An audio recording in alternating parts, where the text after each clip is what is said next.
Assalamualaikum warahmatullahi wabarakatuh. Kembali saya Ika Wulandari menjumpai Anda. Gimana nih ibadah puasanya? Mudah-mudahan puasanya kita selalu lancar dan bisa mendapatkan Ramadan yang barokah penuh dengan kemuliaan. Sebenarnya ini saya mau puasa ngonten juga sih, tapi kabar yang satu ini nih bener-bener bikin puasa ngonten saya itu batal karena saya pengen banget memberitakannya. Jadi ya akhirnya saya syuting nih. Jadi ada kabar dari Immigration Malaysia yang berjudul 3 agent ditahan disyaki eksploitasi 4 pekerja Indonesia. Kalau kasus-kasus orang Indonesia yang dieksploitasi di Malaysia begini nih memang bukan berita yang baru ya, dan sangat-sangat sering terjadi. Padahal mereka ini datang ke Malaysia dengan harapan yang tinggi bisa diberikan peluang untuk bekerja demi meneruskan sebuah kehidupan yang lebih baik. Belum lagi orang Indonesia itu juga kan sering ya mengalami eksploitasi di mana para majikannya itu banyak yang nggak membayarkan gajinya. Padahal mereka itu sudah bekerja dengan benar. Mereka sudah melakukan semuanya tapi gajinya nggak diberikan. Ini saya kalau dengar ya kasus-kasus begini tuh aduh prihatin banget. Kayaknya tuh hati saya tuh ikut merasakan apa yang mereka rasakan juga. Ya kita kan hanya bisa berdoa ya dan berharap bahwa kita semua yang kerja di Malaysia ini bisa mendapatkan takdir yang baik dan mendapatkan rezeki yang halal dan juga menjadi berkah untuk keluarga kita. Amin, amin ya rabbal alamin. Oke, kita ke beritanya. Jadi ini ada 3 orang agen yang terdiri dari seorang lelaki Malaysia dan juga seorang wanita warga negara Malaysia. Juga ada seorang wanita warga negara Indonesia yang telah ditahan dengan tuduhan telah mengeksploitasi, memperjualbelikan 4 orang wanita Indonesia yang dipercayai akan menjadi korban pemerdagangan orang. 4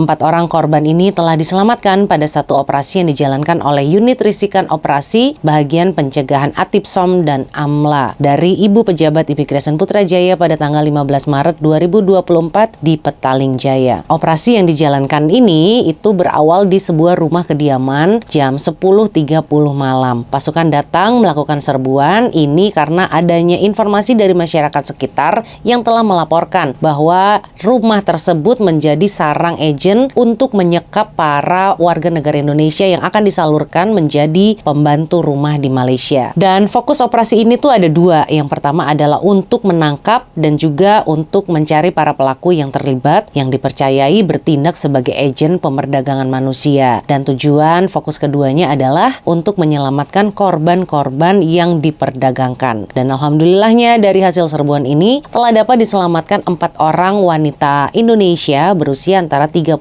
tahun hingga 51 tahun. Padahal kalau umurnya sudah 51 tahun kan kita tahu ya bahwa tidak akan bisa mendapatkan permit untuk menjadi pembantu rumah. Operasi serbuan ini menggunakan pendekatan siasatan awal, yaitu para pegawai imigrasi menyamar sebagai calon majikan yang ingin mempekerjakan. Lalu mereka mengirimkan WhatsApp. Nah, melalui WhatsApp inilah baru para petugas imigrasi mengetahui modus yang dipergunakan untuk memperjualbelikannya. Kemudian hasil siasatan awal juga mendapati kesemuanya orang Indonesia ini menjadi korban eksploitasi yang berkaitan dengan penipuan pekerjaan. Lalu mereka semua tidak dibayar gaji atau upahnya, ditahan di dalam rumah, tidak boleh keluar-keluar, lalu pergerakannya pun dikawal dengan ketat, lalu paspornya ditahan. Jadi para pekerja Indonesia yang dieksploitasi ini nantinya akan disalurkan kepada majikan yang berani membayar dengan biaya yang paling tinggi. Nah ini kalau melihat modus-modus yang digunakan ya, sepertinya laporan yang sering kita terima juga bahwa paspor saya ditahan Kak sama agen, gaji saya tidak diberikan Kak oleh agen. Nah berarti Anda menjadi korban eksploitasi. Anda adalah korban dari diperjualbelikan. Sindikat agen ini menawarkan iklan di banyak media sosial. Kalau mereka itu menyediakan pembantu rumah yang sudah siap bekerja dan sudah ada di Malaysia. Untuk biaya mendapatkan 1 orang pembantunya, agen ini menetapkan harga sebesar mulai dari Rp14.000 hingga Rp20.000. Di dalam biaya yang tinggi itu termasuk akan dijanjikan juga dibuatkan permitnya sekalian. Atau harga tersebut sudah termasuk lapas lawatan kerja sementara yang dikatakan akan diuruskan oleh agennya. Agen ini telah menjalankan aktivitas pemerdagangan orang ini sejak 4 tahun yang lalu dan dipercayai telah meraup keuntungan antara Rp80.000